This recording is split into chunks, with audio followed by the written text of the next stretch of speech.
हरे कृष्ण कृष्ण कृष्ण हरे हरे, हरे राम राम राम हरे हरे। आत्मीय बंधु भगिनी, जय श्री कृष्ण। श्रीमद् भगवत गीता जीवन में परिवर्तन का मार्ग सुझाती है। हम सब लोग मनुष्य मात्र जन्म से लेकर के मृत्यु पर्यंत विभिन्न प्रकार के क्रियाकलाप करते हैं और प्रत्येक कार्य के पीछे हमारा एक उद्देश्य होता है कि हम कैसे ज्यादा सुखी हो जाएं,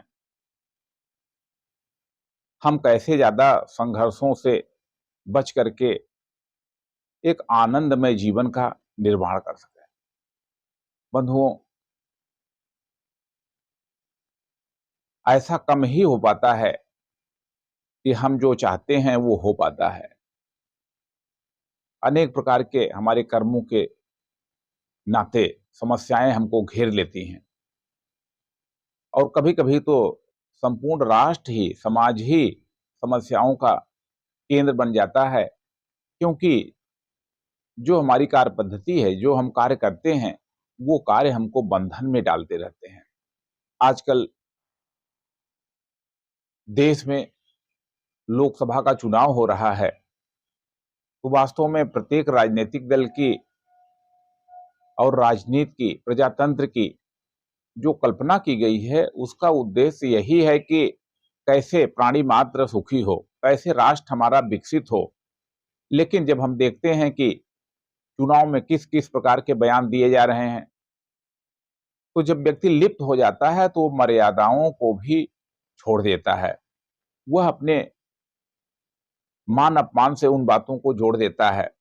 कल ही आपने देखा होगा कि 2 दिन से बयान चल रहा है कि जो संपत्तियों को लेकर के, धन को लेकर के जो बयान आ रहे हैं, उसमें कुछ नेता अपने व्यवहार की सीमाओं को भी लांघ जा रहे हैं। तो उसका मुख्य कारण क्या है? क्योंकि जो वो काम कर रहे हैं उसको निर्लिप्त भाव से नहीं कर रहे हैं, कर्मयोगी बन करके नहीं कर पा रहे हैं, उसमें उनका अहंकार मिल जा रहा है।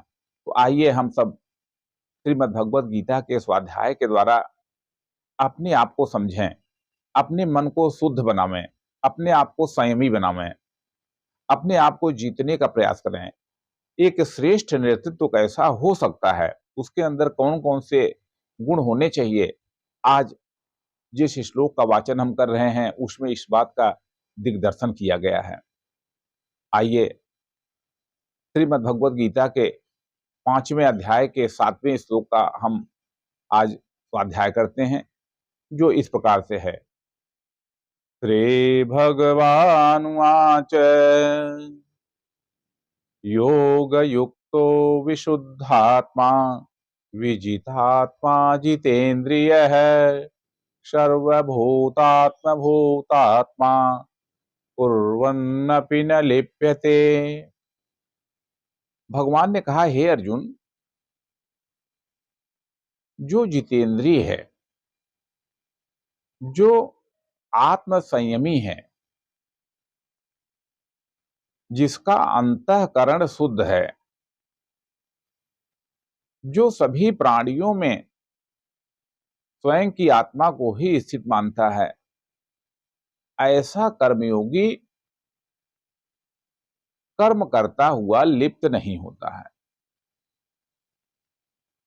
बंधुओं, यह श्लोक एक महान, बहुत बड़े बड़े जीवन सूत्र देता है कि हम सब लोग भी तो कर्म कर रहे हैं, लेकिन कर्म करते समय जो हमारी स्थिति होनी चाहिए, जो तैयारी होनी चाहिए, जैसा हमारा मन होना चाहिए, उन सब बातों पर विचार नहीं करते हैं और अनेक प्रकार के राग द्वेष से, बीमारियों से, परेशानियों से जूझते रहते हैं।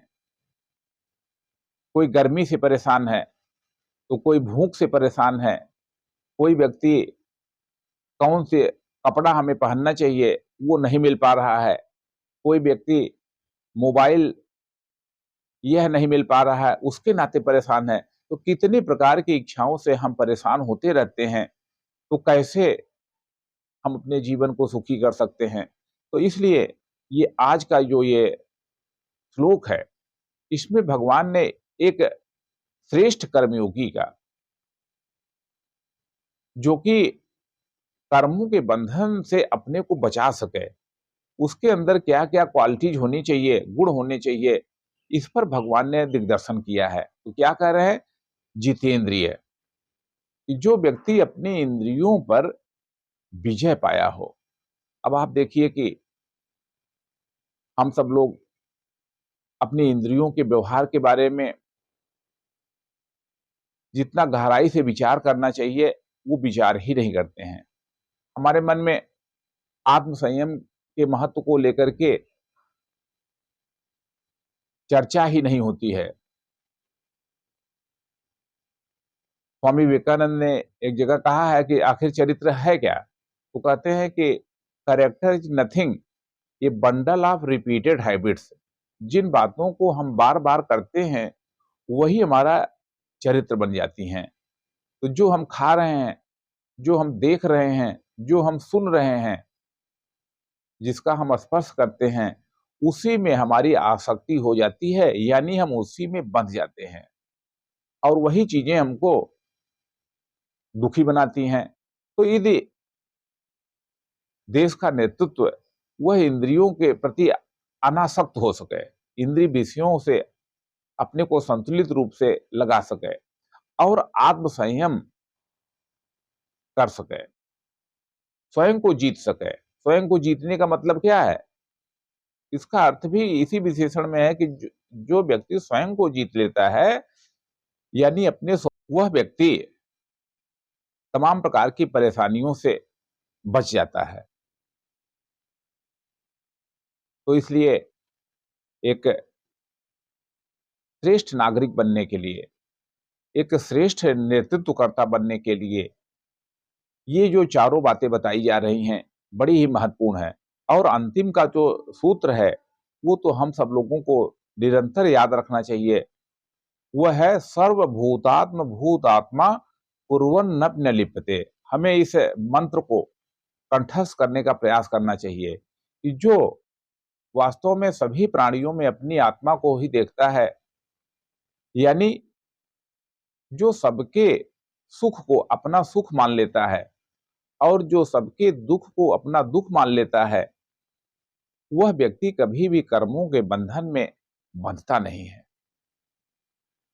आइए नित्य गीता स्वाध्याय के द्वारा हम निरंतर इन श्रेष्ठ विचारों को हृदयंगम करें, विचार करें कि ये जो शब्द हैं कैसे हमारी स्मृति में निरंतर बने रहें। थोड़ा भी अगर प्रकाश आता है तो उसका लाभ हमें मिलता है। हमारा चित्त यदि शुद्ध है, हमारा अंतःकरण यदि शुद्ध है, तो निश्चित रूप से उसमें ईश्वरीय शक्तियों का प्रकटन होगा। हम जो तमाम प्रकार के समस्याओं से घिर जाते हैं, उन समस्याओं से निराकरण का मार्ग भी निकलता है। बंधुओं, देखिए कि बड़े बड़े जो वैज्ञानिक आविष्कार हुए हैं, आखिर होते कैसे हैं? तो उसके पीछे भी देखेंगे कि जब हमारा मन शांत हो जाता है, जब हम अपनी इंद्रियों का निग्रह कर पाते हैं, तभी हमारे अंदर जो वैश्विक विचार हैं वे प्रकट होते हैं। इसी प्रकार से आध्यात्मिक चेतना का जागरण भी तभी हो पाता है कि जब हम अपनी इंद्रियों पर नियंत्रण कर पाते हैं, आत्मसंयमी बनते हैं और राग द्वेष से अपने आप को बचा करके रखते हैं। श्री रामचरितमानस में गोस्वामी तुलसीदास जी ने भी इसी प्रकार की एक बात कही है, जिसमें भगवान कहते हैं, मोहि कपट छल छिद्र न भावा, निर्मल मन जो सो मोहि पावा। तो जो निर्मल मन है, यानी शुद्ध अंतःकरण है, ये सभी शब्द लगभग कुछ एक दूसरे से मिलते जुलते हैं।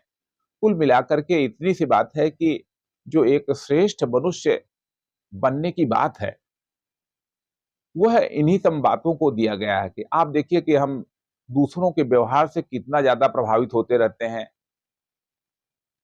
हमारे आदरणीय राहुल गांधी जी ने प्रधानमंत्री जी के लिए जिन प्रकार के अपशब्दों का प्रयोग किया है,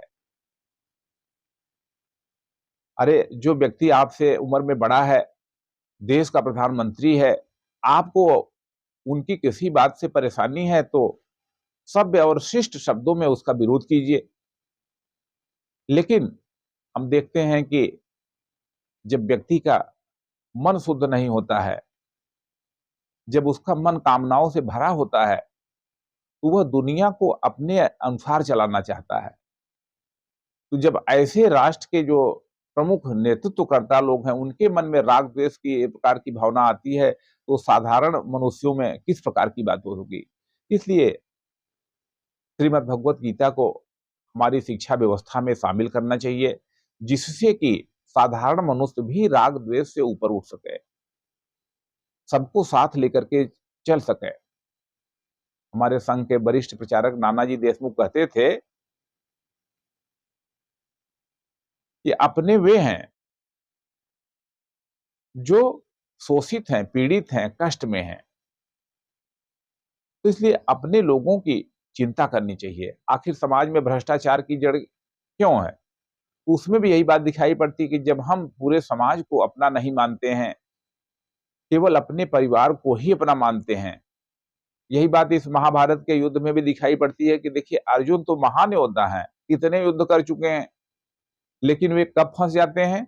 तो वे तब फंस जाते हैं जब केवल अपने परिवार के प्रति मोह करते हैं। तो तमाम राजनीतिक दल, समाज के अनेक लोग केवल परिवार के मोह में फंस जाते हैं और उनका मन निर्मल नहीं रह पाता है। इसलिए आइए गीता चिंतन के द्वारा समाज, राष्ट्र और स्वयं के जीवन में सुख शांति का मार्ग प्रशस्त हो सके, इसलिए नित्य गीता स्वाध्याय का अभ्यास करें। इतनी बात